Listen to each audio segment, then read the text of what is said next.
இன்னைக்கு நம்ம வந்து ரோட்டுக்கடை வெங்காய போண்டா எப்படி செய்யறது அப்படிங்கிறத பார்க்க போறோம். இப்போ வந்து ஒரு பாத்திரத்துல நம்ம ஒரு 2 டேபிள் ஸ்பூன் அளவுக்கு ரைஸ் ஃப்ளோர் அரிசி மாவு, அப்புறம் வந்து 1 டேபிள் ஸ்பூன் சோயா ஃப்ளோர் அதாவது சோள மாவு, அப்புறம் வந்து அதே அளவு கடலை மாவு, இது மூணுத்தையும் வந்து நம்ம எடுத்துக்கிறோம் இந்த இதுக்கு.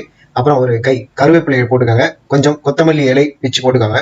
அதுக்கப்புறம் இஞ்சி பச்சை மிளகாய் 2 துண்டு நறுக்கி சின்ன சின்னதாக நறுக்கி அதோட சேர்த்து போட்டுருங்க. கொஞ்சம் சில்லி பவுடர் ஆட் பண்ணிக்கோங்க. அப்புறம் தேவையான அளவு சால்ட் பவுடர், உப்பு ஆட் பண்ணிக்கிறோம். தேவையான அளவு சால்ட் பவுடரும் இதில் ஆட் பண்ணிக்கிறப்ப அதுக்கப்புறம் நம்ம வந்து ஒரு 4 வெங்காயம், பெரிய வெங்காயம் தோல் நீக்கிட்டு நீட்டாக இது மாதிரி கீத்து போட்டு அதை வந்து ஸ்மாஷ் பண்ணிக்கிறோம். அதை வந்து தனித்தனியாக பிச்சு எடுத்துக்காங்க. இதே மாதிரி பண்ணிட்டு இந்த வெங்காயத்தை எல்லாத்தையும் அந்த மாவுல கொட்டிட்டு நல்லா மிக்ஸ் பண்ணணும். இது எல்லாத்தையும் அந்த மாவுல கொட்டிட்டு நம்ம என்ன பண்றோம், நல்லா மிக்ஸ் பண்றப்போ மிக்ஸ் பண்ணும்போது கொஞ்சம் தண்ணி சேர்த்துக்கலாம். தண்ணி இல்லைன்னா உருட்ட முடியாது. இது வந்து வெங்காய போண்டா, ஆனியன் போண்டா பண்றோம். நல்லா மிக்ஸ் பண்ணிட்டு அதுல அந்த உப்பு அப்புறம் வந்து காரம் எல்லாமே வந்து நல்லா மிக்ஸ் ஆகணும். இந்த மாவு எல்லாத்தையும் நல்லா மிக்ஸ் பண்ணிட்டு வெங்காயத்தோட கொஞ்சம் தண்ணி ஆட் பண்ணிக்காங்க.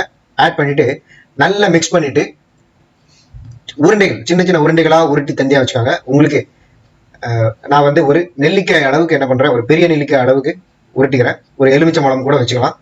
நீங்க உங்களுக்கு எந்த அளவுக்கு வேணுமோ அந்த அளவுக்கு நீங்க கொஞ்சம் பெருசா கூட இது உருட்டி தனித்தனியா ஒரு பிளேட்ல போட்டு முதல்ல உருட்டி வச்சுக்கலாம். இந்த அளவுக்கு தனித்தனியா உருட்டி வச்சுக்கோங்க. சைமல்டேனியஸா ஒரு பேன்ல வந்து எண்ணெய் ஊற்றிக்கோங்க. குக்கிங் ஆயில் பொரிச்சு எடுக்கிறதுக்கு குக்கிங் ஆயில் தனியாக ஒரு அடுப்பில் வந்து வச்சுட்டிங்கன்னா அது காயவும் கரெக்டாக இதை உருட்டி அதில் போடுறதுக்கும் கரெக்டாக இருக்கும். உருட்டுறதுக்கு முன்னாடியே எண்ணெயை வச்சுருங்க. எண்ணெய் நல்லா காஞ்சதும், பொரிச்சு எடுக்கிற அளவுக்கு எண்ணெய் காஞ்சதும் உருட்டி வச்சிருக்கிற அந்த உருண்டைகள் இது எல்லாத்தையும் அப்படியே அதில் போட்டு நல்லா சிவக்க பொரிச்சு எடுத்துருங்க. இப்போ நமக்கு வந்து எண்ணெய் காஞ்சிருச்சு. இந்த உருட்டி ரெடியாக வச்சிருக்கிற இந்த போண்டாவை நம்ம அதில் போட்டு நல்லா சிவக்க பொரிச்சு எடுத்துடணும். உருட்டி வச்சிட்டோம் அப்படின்னா டைம் வேஸ்ட் ஆகாது. இல்லை அந்த நேரத்தில் நம்ம உருட்டி போடும்போது டைம் வேஸ்ட் ஆகும். இப்போ வந்து பார்த்தீங்கன்னா நல்ல சிவக்க முறுமுறுன்னு வெங்காய போண்டா ரோட்டு கடையில் எப்படி செய்வாங்களோ அதே மாதிரி உப்பு காரத்தோட செம்ம டேஸ்ட்டாக இந்த வெங்காய போண்டா வந்திருக்கு. ஈவினிங் டயத்தில், அதுவும் பர்டிகுலராக சண்டே அப்படின்னா எல்லாருக்கும் இந்த மாதிரி ஏதாவது சாப்பிடணும் போல தோணும் காஃபியோட. இதே மாதிரி வெங்காய போண்டா நீங்களும் செய்து பாருங்க.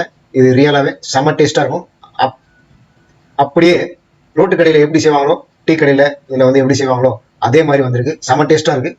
இதே மாதிரி நீங்களும் செய்து பார்த்துட்டு நம்ம வீடியோக்கு கீழே உங்களுடைய கமெண்ட்டுகளை தெரிவிங்க. வீடியோ பிடிச்சிருந்தா லைக் பண்ணுங்க, எல்லாருக்கும் ஷேர் பண்ணுங்க, மறக்காம நம்ம சேனலுக்கு சப்ஸ்கிரைப் பண்ணுங்க.